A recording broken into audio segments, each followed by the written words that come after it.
That's it. I remember getting sick and lightheaded, and just before I passed out I flipped out of subspace and the automatic finder, of course, took the ship to the nearest planet. I must have landed by reflex action. I sure don't remember anything about it." "Well," the man laughed, "I have seen better landings, but not when the pilot had a temperature of 105. Anyway, you're safe now. Welcome to Elysia." There it was again. Safe. Safe. T raised up, then fell back weakly. "Is anything wrong?" asked the little man, alarmed. "Nothing. I just nothing." The man was looking at him questioningly. "Elysia," mused T. "I seem to remember an old myth brought from the original Earth." He waved towards the sylvan setting outside. The little man smiled. "Yes, the old settlers named our planet well." He caught himself. "Oh, I'm sorry. I'm Dr. Chensi. This is my home." T smiled. "Well, at least you'll have to admit I showed good judgment crashing next to a doctor's house." Then, more seriously, "Thanks, Doc. Thanks for everything."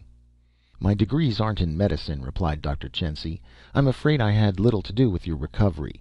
My daughter's the one who nursed you. Oh, here she is now." He raised his voice. "Come in, Laura." Since Dr. Chensi was using the only chair, she sat down on the edge of the bed. "Here," said the doctor teasingly, "what kind of nurse are you, mussing up your patient's bed?" She pouted prettily. "He's my patient." Then, looking down at T with a smile, "You'll be up and around in no time now." "Time!" cried T, raising up. "What's the date? I've got to know." "You've been delirious for 2 weeks," answered the doctor. "Another 2 weeks of convalescence and you ought to be as good as new." "But 2 weeks! I can't." "Can't leave before then anyway," replied the doctor calmly. "I knew you'd want your ship repaired, so I had it hauled to the port. Won't be ready for 2 more weeks, so you might as well relax." T bit his lip and clenched his fists to keep from trembling. It was a moment before he could trust himself to speak without a quaver in his voice. "Nothing else I can do, I guess. Thanks anyway. And by the way, there's enough credits in the ship's safe to pay for the repairs, I'm sure." "I think we should start the patient walking tomorrow," said Laura in a mock professional voice. She punched the ends of T's pillow. "Now you'd better get some sleep. You're still very weak, you know."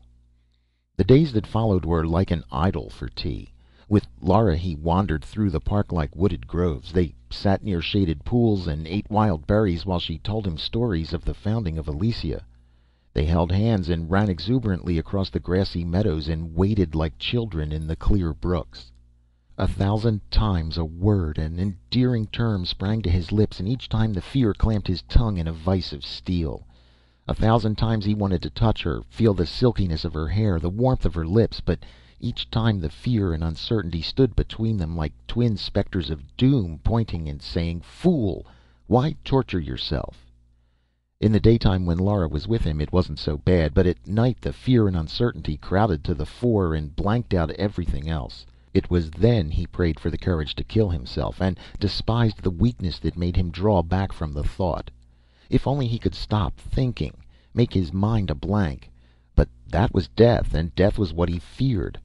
How long ago was it when he'd first realized that hope was an illusion, a false god that smiled and lied and held out vain promises only to prolong the torture? Then one day the word came that his ship was repaired. As though the word were a catalyst, the terrible fear overwhelmed him, drowning out every other thought, and he knew he had to leave. When he had no means of leaving the planet, he could partially close off his dread and wait resignedly. But now that ship was ready. Every moment he remained was an agony. He led Laura to their favorite spot by a quiet pool. She looked radiant and smiled to herself as though at a secret. He steeled himself and finally blurted out, "Laura, I'm leaving tomorrow." He hesitated and bit his lip. "And thanks for everything."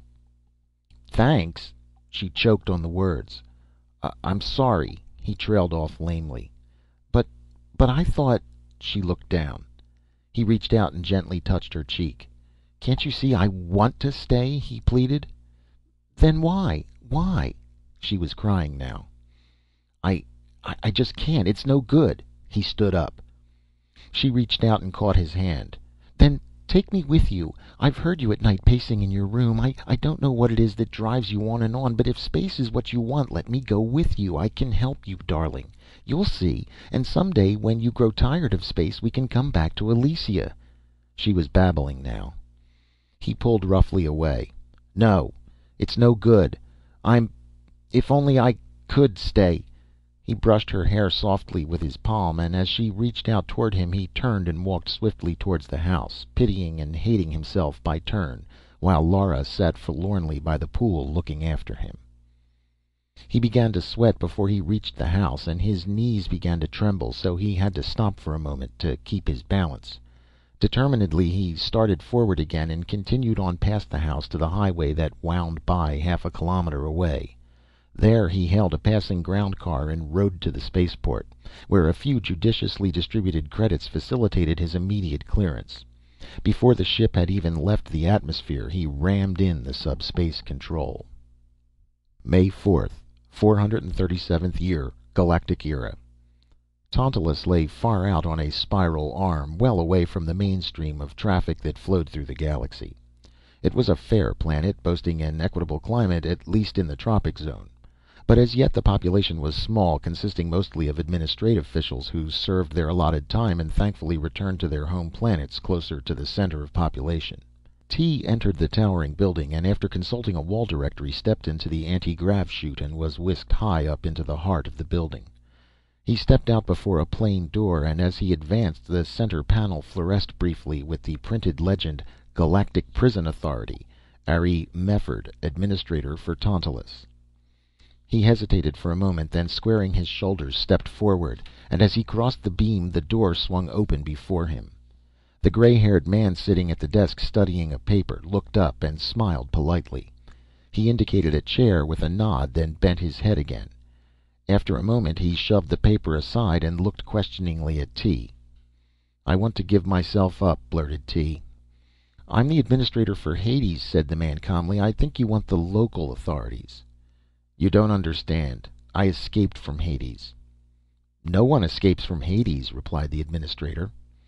"I escaped," insisted T, "10 years ago. You can check. I'm tired of running. I want to go back." "This is most unusual," said the administrator in a disturbed voice. He looked unbelievingly at T. "10 years ago, you say?" Yes. And I'm ready to go back before it's too late. Can't you understand?" The administrator shook his head pityingly. "It's already too late. I'm sorry." He bent his head guiltily and began to fumble with the papers on his desk. T started to say something, but the administrator raised his head and said slowly, "It was too late the day you left Hades. Nothing I can do." He looked down again. T turned and slowly walked out the door. The administrator didn't look up. As T walked aimlessly down the deserted corridor, his footsteps echoed hollowly like a dirge. A line from an old poem sprang to his mind: "We are the dead, row on row we lie." He was the dead, but still he chased the chimera of hope, yet knowing in his heart it was hopeless. June 11th, 437th year, Galactic Era. The Starduster, pocked and pitted from innumerable collisions with dust particles, sped out and out. The close-packed suns of the central hub lay far behind. Here at the rim of the galaxy the stars lay scattered, separated by vast distances.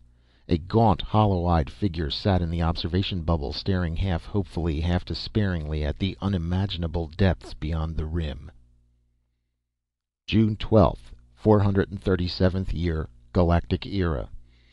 On and on past the thinning stars raced the patient electronic bloodhound. Invisible, irreversible, indestructible, slowly but inexorably accelerating, it flashed by the planet Damocles at multiples of the speed of light, and sensing the proximity of the prey on which it was homed, spurted into the intergalactic depths after the receding ship, intent on meshing with and thereby distorting the encephalograph pattern of its target.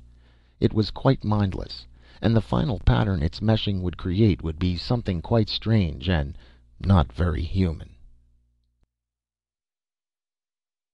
End of Faithfully Yours by Lou Tabakow.